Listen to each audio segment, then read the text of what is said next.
श्री गणेशाय नमः। ओम नमो भगवते वासुदेवाय।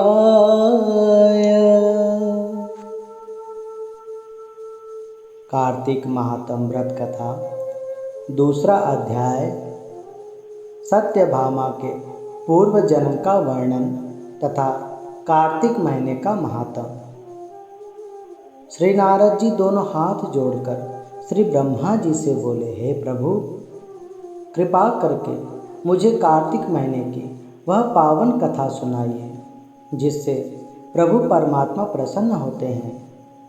श्री ब्रह्मा जी बोले, हे नारद, जो समस्त पापों को नाश करने वाली कार्तिक महीने की पावन कथा वह मैं तुम्हें सुना रहा हूँ, तुम ध्यान पूर्वक सुनो।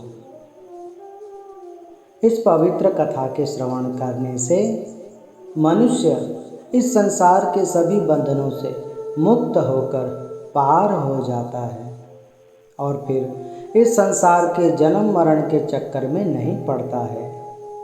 हे नारद, जो तुमने प्रश्न किया है वही प्रश्न एक समय शौनक आदि ऋषियों ने नैमिषारण्य क्षेत्र में श्री सूत जी महाराज जी से पूछा था। जिस प्रकार उनका संवाद हुआ वही संवाद मैं तुम्हें सुना रहा हूँ। शौनक आदि ऋषि बोले, हे सूत जी, संतों का दर्शन अत्यंत महापवित्र और पापों का नाश करने वाला है।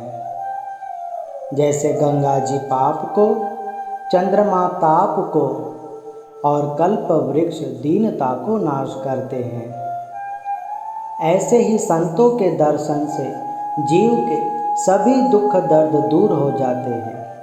हे महाराज, अब कृपा करके कोई ऐसा महापवित्र व्रत जो समस्त पापों को नाश करने वाला हो, जिस व्रत से संसार के सभी जीवों का उद्धार हो जाता है, वह व्रत बतलाने की कृपा करे। तब श्री सूत जी बोले, हे ऋषियों, कार्तिक महीने का जो व्रत महात्म है वह अत्यंत ही उत्तम और सरल है, जिसके करने से जीव का निश्चित कल्याण होता है। जिसकी कथा इस प्रकार है, आप सभी प्रेम पूर्वक श्रवण करें। एक समय सत्यभामा भगवान श्री कृष्ण से बोली, हे प्राणनाथ, मैं बहुत ही भाग्यशाली हूँ जो 16,108 रानियों में भी आपको अत्यंत प्रिय हूँ। हे प्रभु, मैंने पूर्व जन्म में ऐसा कौन सा दान, पुण्य, तप या व्रत किया था जिसके फल स्वरूप आप जैसे आदि पुरुष की मैं अर्धांगिनी बनी। और कृपा करके बताएं कि पूर्व जन्म में मैं कौन थी, क्या थी तथा किसकी संतान थी। तब भगवान श्री कृष्ण बोले, हे प्रिय, इसमें कोई शक नहीं कि तुम मुझे सब रानियों में अत्यंत प्रिय हो। मैं तुम्हारे शंका का निवारण अवश्य करूँगा। तुम अपने पूर्व जन्म की कथा ध्यान पूर्वक सुनो। सतयुग के समय मायापुरी नगरी में अत्रि ऋषि के कुल में देव शर्मा नाम के एक प्रसिद्ध ब्राह्मण हुए थे। वह सभी वेदों शास्त्रों के ज्ञाता और सूर्य व्रत के पालन में तत्पर रहते थे। प्रतिदिन सूर्य भगवान की आराधना करने के कारण ही वे दूसरे सूर्य के भांति तेजस्वी जान पड़ते थे। उनकी उम्र अधिक हो रही थी। ब्राह्मण को कोई पुत्र नहीं था, केवल एक कन्या थी जिसका नाम गुणवती था। वे अपनी कन्या से अत्यंत प्रेम करते थे। उन्होंने गुणवती का विवाह अपने शिष्य चंद्र के साथ करवा दिया। देव शर्मा और चंद्र में अत्यंत प्रेम था। एक दिन गुरु और शिष्य दोनों लकड़ी और समिधा लाने के लिए वन में इधर उधर भ्रमण करने लगे। इतने में उन्होंने एक भयानक राक्षस को अपनी ओर आते हुए देखा, जिससे उनके सारे अंग भय से कांपने लगे। वे अत्यंत घबरा गए और भागने में भी असमर्थ हो गए। जब तक बचने का कुछ उपाय सोचते, तब तक उस काल रूपी राक्षस ने उन दोनों को ही मार डाला।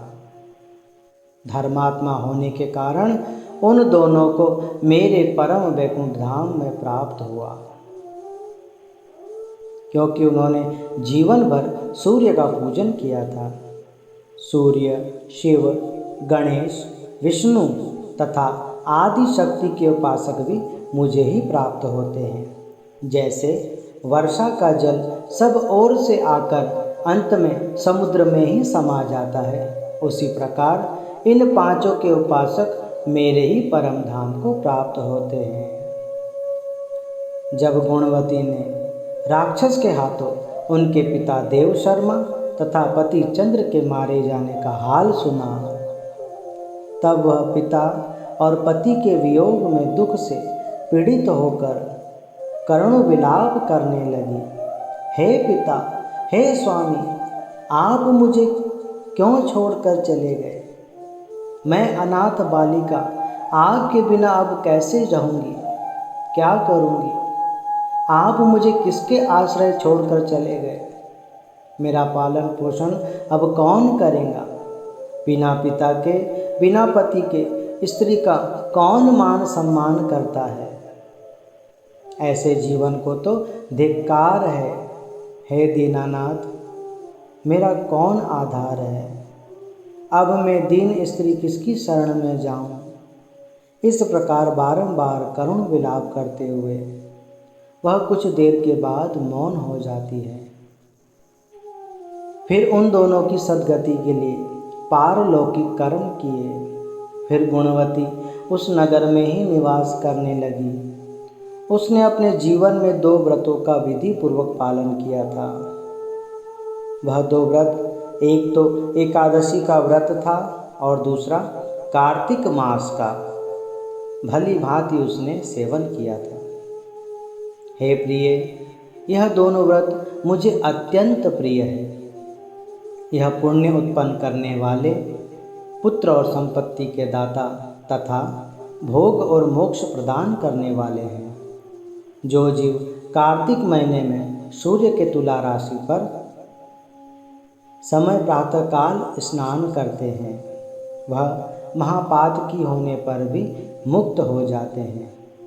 जो मनुष्य कार्तिक मास में स्नान, जागरण, दीपदान और तुलसी वन का पालन करते हैं, वह साक्षात भगवान विष्णु के स्वरूप हैं।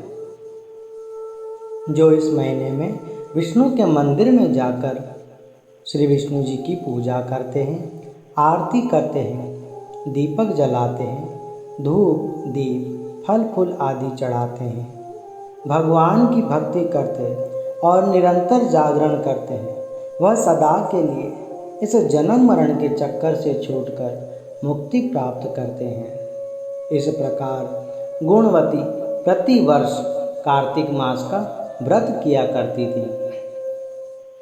वह भगवान श्री विष्णु के चरणों में नित्य निरंतर भक्ति पूर्वक मन लगाए रहती थी। एक समय जब जरा अवस्था से उसके सारे अंग दुर्बल हो गए और वह स्वयं भी ज्वर से पीड़ित थी, किसी तरह धीरे धीरे चलकर गंगा के तट पर स्नान करने के लिए गई और जैसे ही उसने जल के भीतर पैर रखा, वैसे ही वह ठंड से पीड़ित हो कांपती हुई नीचे गिर पड़ी। उस घबराहट की दशा में ही उसने देखा कि एक आकाश में विमान उतर रहा है। विमान के निकट आने पर वह दिव्य रूप धारण कर विमान में चढ़कर देवदूतों के साथ विष्णु लोक में चली गई। कार्तिक व्रत के प्रभाव से उसे मेरे निकट ही स्थान प्राप्त हुआ। फिर जब मैं ब्रह्मा आदि देवताओं की प्रार्थना से इस धरातल पर अवतरित हुआ, तब मेरे साथ मेरे पार्षद गण भी आए। हे भामिनी, समस्त यादव मेरे पार्षद गण ही हैं। तथा जो तुम्हारे पिता देव शर्मा थे वही अब सत्राजित हुए हैं, और जो तुम्हारा पति चंद्र शर्मा था वही अक्रूर बना है, और जो गुणवती थी वही तुम सत्यभामा हो। पूर्व जन्म में तुमने मेरे मंदिर के द्वार पर जो तुलसी की वाटिका लगाई थी, इसी से तुम्हारे आंगन में आज कल्प वृक्ष शोभा पा रहा है। पूर्व काल में तुमने जो कार्तिक मास में दीप दान किया था, उसी के प्रभाव से तुम्हारे घर में स्थिर लक्ष्मी प्राप्ति हुई है, तथा तुमने जो अपने व्रत आदि सब कर्मों को अपने स्वामी मान भगवान श्री विष्णु को अर्पित किया था, इसलिए आज तुम मेरी धर्म पत्नी हुई हो। मृत्यु पर्यंत तुमने जो कार्तिक व्रत का पालन किया है, उसके प्रभाव से तुम्हारा मुझसे अब कभी भी वियोग नहीं होगा। इस प्रकार जो भी कार्तिक मास में व्रत पारायण करते हैं और वह मुझे अर्पण करते हैं, तो यह जानो कि वह निश्चित होकर मेरे परम लोक को प्राप्त करते हैं।